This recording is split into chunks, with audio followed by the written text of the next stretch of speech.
Okay, hi there, Yurds. We're going to continue on our photo journalism learning, and today we're going to talk about storytelling through photos. Storytelling through photos, basically, that's what we do in our yearbook. Like I've mentioned before, your photos will compile about 70% of the information that's going to be in your book. It's going to fill up most of the page as our photos, and then our written text is going to play off of those photos and accompany them for the coverage. But your photos are really going to be the first thing that your viewer is going to look at. So we need to make them really interesting, really impactful, and we need to make sure that they tell a story. So let's talk about that a little bit more. So when we are thinking about storytelling for our yearbook, and in particular storytelling with photos, we definitely need to plan for success. In yearbook, we have a lot of stuff going on. You guys aren't able to recreate events. We're working as a team. We're collaborating. So we need to make sure that our photographers and pretty much everybody on staff plans for success. So when we're doing that, you're going to want to shoot just a ton of photos. But really, for each event, you want to trim them down to about 20 to 30 of your best photos. So delete out the ones that are blurry, delete out the low life, not low life like people, but like low light photos, and only keep the great ones. So only keep the ones that play off of some of the other things that we've mentioned, like interesting compositions, good lighting, reaction photos. I'm going to sneeze. Nope, not going to sneeze. Okay. So out of that, on each spread, you're probably only going to use 10 to 15 photos. So if you take 400 photos, then you narrow them down to your 20 or 30 best ones, and those photos get uploaded to their destination spot. And then out of those 20 or 30 for each topic, then you're probably going to only use 10 to 15 on each spread. Always take more photos than you need, don't take less, and even edit down to more than you need. Don't edit down to 10 to 15, because if those 10 to 15 don't work and you've deleted everything else, we're in a tough spot. So always give yourself more, but just hypothetically kind of think that you're probably going to end up with 10 to 15 for each spread. So every spread needs a good dominant photo, and it's good to plan this ahead of time. What is the dominant story going to be? This week at Wood Creek High School, even though this might be a year or so later, we had the eclipse. So our dominant story is going to be about the eclipse. So we're going to need this really beautiful photo to accompany that. It's good to plan ahead of time what your dominant photo is going to be, what your dominant story is, the most interesting thing. Now that might change, but you always want to be thinking about that in mind. The other thing that you want to plan for is varying shapes and sizes. So orientations, portrait, landscape, consider all shapes and sizes, close up, big group shots, detailed in on objects, getting a varying amount of shapes and sizes. That way your spread has really got this wide variety, and you're not stuck to certain design things just because you don't have enough photo variety.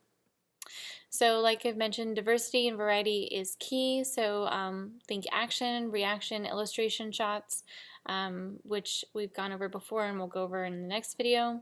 Again, we don't want to just have people just like in backpack shots or kids working at desks. That's boring. That doesn't tell us any kind of interesting story. Now, if it's a classroom shot, group work is really interesting, experiments are wonderful, activities are better, but we never want to go into a classroom and just photograph kids sitting at desks because there's no story there. They're doing something, don't get me wrong, but that doesn't help your writers tell an interesting story that your viewers are then going to want to read. We can tell the kids sitting at the desk doing a worksheet. We don't need anything else information-wise, and we don't want to include that because kids do that every single year. So let's include something different and original. Like I mentioned before, variety, think size, shape, single, multi-subject, artistic composition, think small group shots, big group shots. Again, diversity and variety are what is going to tell your story and make your spread really interesting.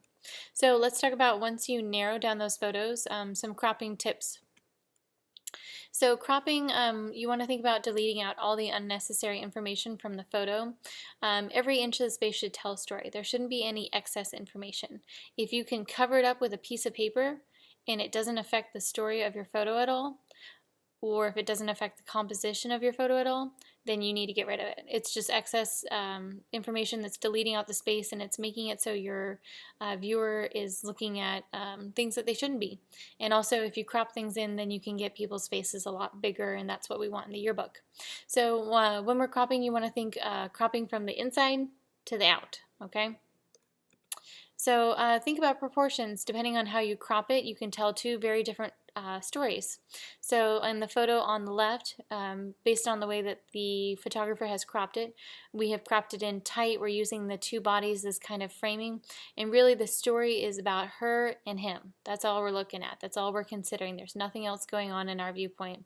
It's this relationship between the two characters. However, in the photo to the right, because of the way it's cropped, we have this nice horizontal or landscape composition. Now it becomes more about the overall story, and we can tell that there's some sort of event.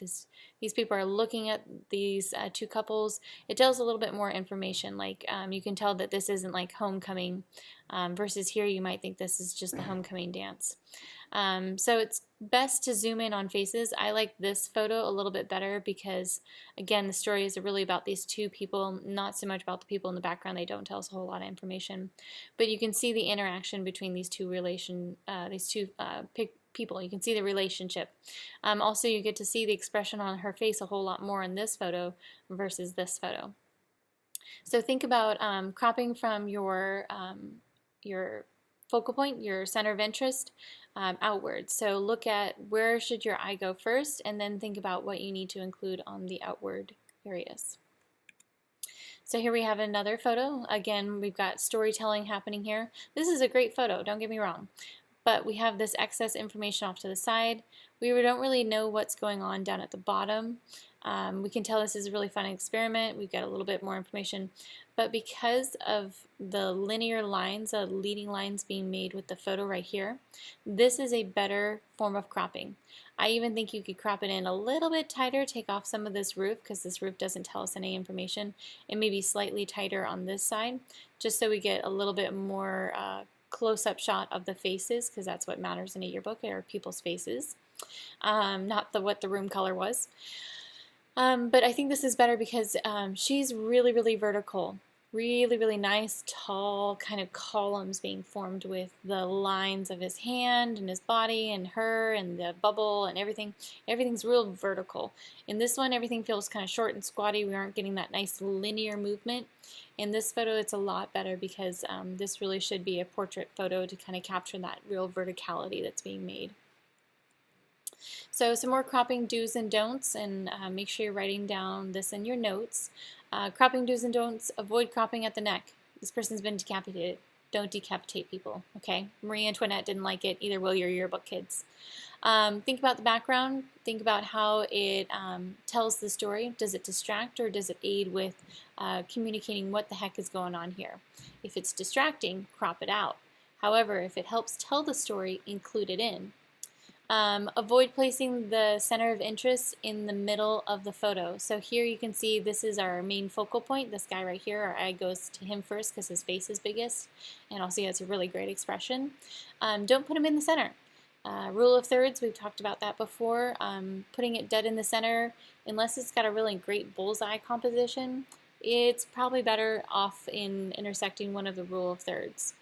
And then avoid cropping at the joints. It's really awful when you crop off somebody's hand or their arm or something like that. Don't lose somebody at the ankles. Put that information in. We want to see the continuation of their body and kind of make sure they have all their bits and pieces. So you can see this one's a whole lot better. Everyone has a head. Woo! Yay! He has brains. He's no longer the Headless Horseman. Same thing with him. And because we've included in the background, we get so much more information about the story. We know that everybody's kind of watching. This is sort of a team building activity. We get a whole lot more information. We can also see that he's writing something, whereas when we had it cropped before, in the previous slide, we don't really know what he's on. He's just kind of sitting there. Oh, notification on my computer.